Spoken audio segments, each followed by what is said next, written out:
Coming to you to give an update about YouMeWe.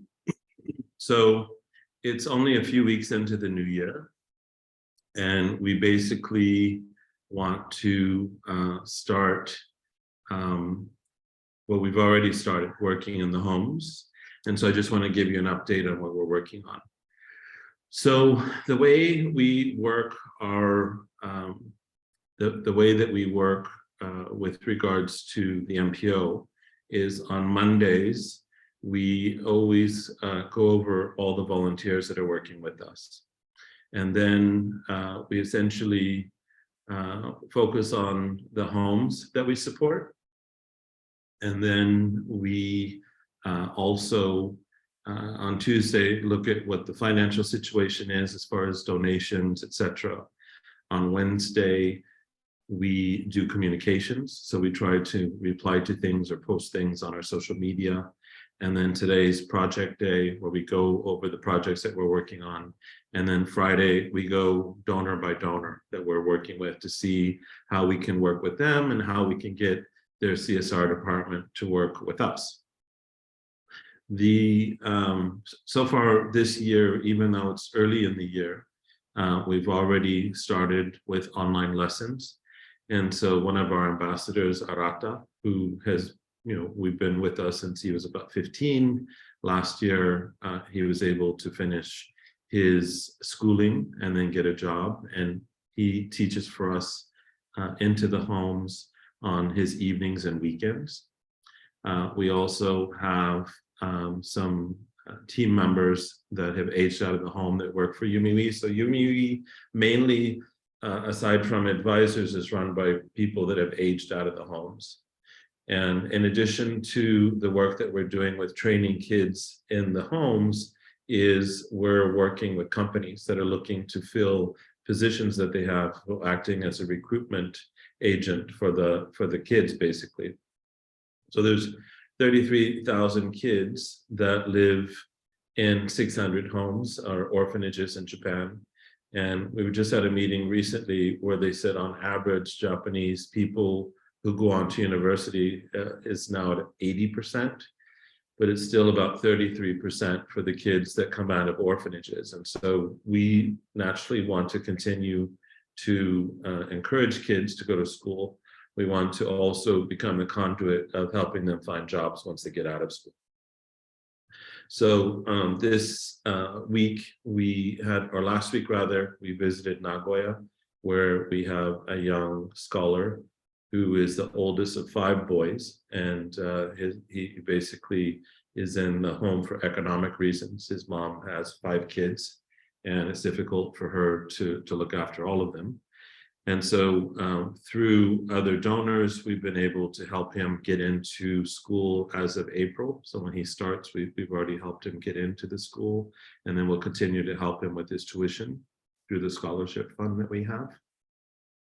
We also gave him a laptop, and we also gave his mom a laptop, because there's a lot of laptops that we've upgraded over the years, and the older ones that come in from the previous batch we feel are available for other people. And so we think it's an interesting idea that if we give the laptops to single parents who might have the opportunity then to look for more jobs online or look for more opportunities while staying at home, taking care of their kids, etc. We then went to an NPO in Nagoya, which is also a foster care home. He has, I think, 8 boys in his care, and his father was the first foster care father in Japan, and he's now in his 90s and lives there. So any night that you meet them for dinner there's at least 25 people that are having dinner in the house. And they put together kind of a sending off ceremony for Dan, who was working with us, training in the homes, because Dan's going back to America for a little while. And about a year ago, it was quite sad, but we lost one of the boys that was in the home. He had aged out, but on Children's Day, went to a barbecue and jumped in a river that no one should jump into, and he didn't come out alive, unfortunately. But what I found extraordinary is his biological mother now comes to that home for dinner, and I'd never met her before.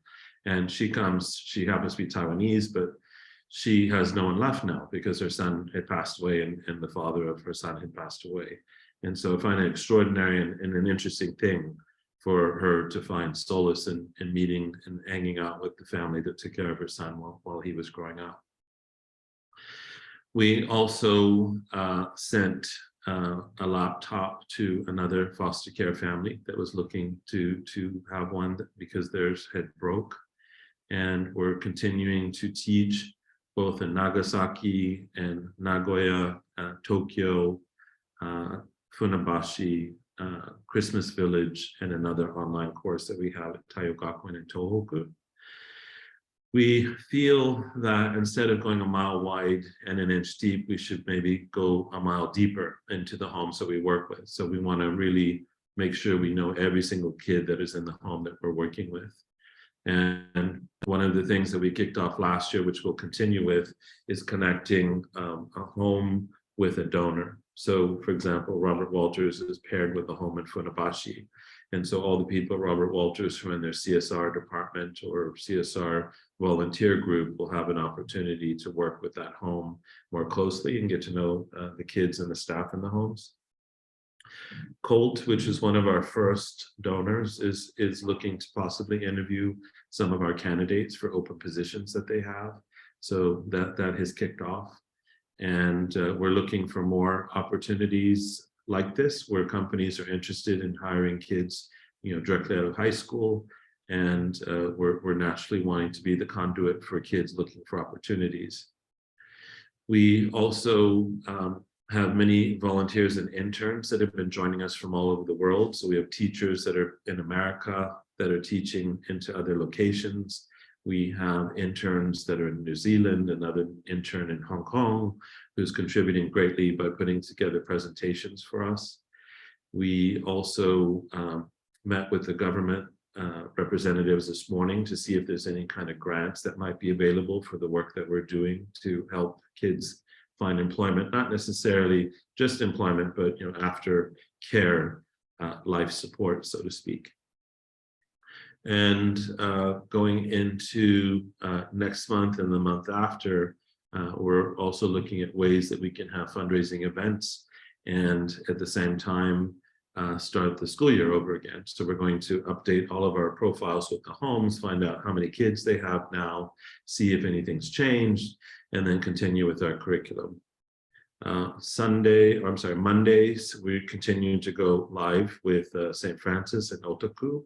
So we're teaching them financial literacy courses as well as digital citizenship courses. And last Monday was about media balance, making sure that you're not always on your computer, even though we're promoting computers. And we're constantly looking for people who want to volunteer, but also slowly trying to get back into the homes that had shut down because of COVID. Even up until last December, it was very difficult to get into homes because COVID cases kept popping up. But we feel that as long as we continue to keep up the rapport with the homes and we continue to provide them with whatever it is that they need or they're asking for, then naturally that will continue to exponentially grow with them. Going into 2023, we're focusing on girls in tech, but not exclusively just for girls. We want the boys to be along with them so that it's quite clear that this is a sector that girls can aspire to be in and continue to flourish in if they're already in the sector. And even though we have the project to put a computer in each home in Japan, I think the truth of the matter, COVID really helped us in the sense that a lot of kids have their own computers and that's because the government has issued them. So we continue to keep an inventory, but we're probably not going to take as many new computers in unless we can see that there's a demand for them, but we continually send these out to homes that request them. So YouMeWe essentially has 12 skills that we try to teach. It's as young as 4 or 5, learning coding with Cubeto. We move on to Night Zookeeper, which is an English language software, teaching kids the way they want to learn in a fun and interesting way. And then we move on to the commonsense.org material, which is not only teaching the kids about how to be good digital citizens, but also teaching the staff. So many times the staff are unsure on how they should be dealing with the kids, especially in high school when they get their own smartphones, etc. Then we parlay into Code Club. We also have Spiro Bowl, where we use these to program them to go on obstacle courses. We work with a group called Ichigo Jam, which gives a $15 motherboard, $15 monitor, and keyboard, and then the kids can just simply code with a $45 device. Hi, Cindy. We'd love to have you teach next year. So then we move on to the Money Connection, which was designed by Shinsei Bank. And 2 of the ambassadors have been trained on delivering this. And so they're currently making sure that they have the ability to go out into the homes and set up the appointments to meet them. Financial literacy is important, because when the kids get out of the homes, they're not quite sure about money and how to handle money. And this talks to them about, how much money do you think you need when you get out of the homes, and how much do you think it costs to pay rent, etc. And then it exposes how much it really is. So then the conversation continues to, okay, if you want to make 200,000 yen a month, what kind of jobs do you think you could do to do that? And then we do the career assessment test with them. So then finally, this is where the donor companies and their CSR departments can come in, because if we can get 3 mentors per child, that's a good combination. Too often there's one-on-one mentoring and the mentor disappears, which I think causes damage because the child feels rejected again. But I also feel, there's a challenge of people who don't feel comfortable speaking Japanese, who are here and looking for opportunities to give back. And I think that's an ideal way. I think you can have a native speaker with 2 non-native speakers, and it's really your skill set and your experience that we're looking for. And I think it can be as much time as you want to dedicate or not. I mean, I personally have mentored kids weekly, but I think if it's monthly or quarterly, that is also perfectly fine. For example, getting the kids to do their CV. I mean, I had all the ambassadors do the CVs, and I got 6 different versions of what a CV should look like. We also think that making presentations about themselves so they're comfortable in their skin when they're talking about themselves or presenting themselves is a good practice for mentors to help with. Many times I've been in interviews with heads of HR, and they see that the kids that we're working with are certified in Microsoft Excel or Word or PowerPoint, and their own departments are not certified. And so it really puts the kids kind of a head and shoulders above other applicants when they're going in for these jobs. What I'm keen to know now, probably because I'm not as much in the hiring role I used to be in, is what are the skill sets people are looking for now? What kind of ideal candidate are you looking for, so that we can talk about those skill sets to the kids now, so they can see what sort of areas they should focus on. And then this continues on to self-directed courses with Cisco, where they can learn about IoT, they can learn about AI environments, and then in the end, we're hoping that we're addressing everything from kind of kindergarten all the way up to the 12th grade in our curriculum. We have other kids from international schools that are reaching out to us to collect devices from their friends and families to give them to kids in the homes here that are in need.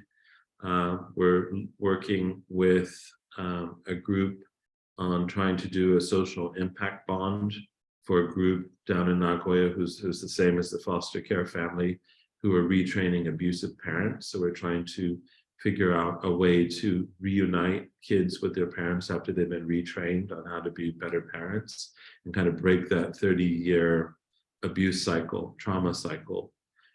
And then ultimately, we're wanting to really start appealing at a much higher level in the government, and probably national government's difficult, but taking baby steps with the Nagoya government, Yokohama government, and then seeing what kind of support and introduction we can get from there. So thank you for listening. Thank you for joining, Cindy and Ken. I can see your comments. Thank you very much. We want to kind of come on live and spread the word as much as possible, try to bring some of this activity more alive to everybody. And then if you're interested in reaching back to us, you can simply send an email or a message to me, or you can write to us at hello@YouMeWe.org, and we will try to get back to you as soon as we can. So thank you very much for listening. Hey, Nick, nice to see you. And Nick's, I believe, in Malaysia right now. So we also have groups that reach out to us from different locations in the world, not only trying to volunteer, but see if we can collaborate with them. So currently we have a collaboration in Brazil. This is a large Brazilian population in Japan. We have a classroom in Ghana. The teacher there went viral because his kids were the children of farmers like I am, and they had written Microsoft Word on the chalkboard because the kids had no idea what Microsoft Word was. So he said, this is bold, this is underlined, and that picture went viral. And when we reached out to him, we were able to help fund his Wi-Fi and get him to connect with us on Night Zookeeper software. So his kids have gone from not knowing anything about computers and software. They've devoured the Night Zookeeper lessons. They've completely gone through the common sense digital citizenship lessons. And then with Dan and Richard's guidance, they're now making their own games. So we're talking with people to see if there's some way to package or develop those games so that they could sell them and become sustainable in what they're doing there. In the Philippines, we are teaching online, and the main reason we're in the Philippines is Japan has a huge demand for nurses.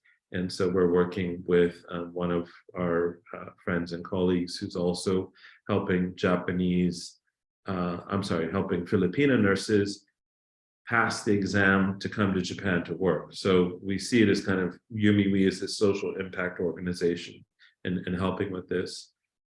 And so we have 2 orphanages in Manila, and then there's another group on Boracay Island called ALS, Alternative Learning System, because a lot of the kids were pulled out of elementary and junior high school during the pandemic. And so this ALS group allows them to keep up with their studies, come in at night, come in on the weekend, so they don't completely fall off the grid. And we also have a couple of scholars in the Philippines that we're helping from the scholarship fund, as well as Brazil. So we again appreciate all of your support and comments. And if you can continue to follow us, that would be nice. And we hope to put some more comments and content up for you to enjoy. So thank you very much. Have a good day.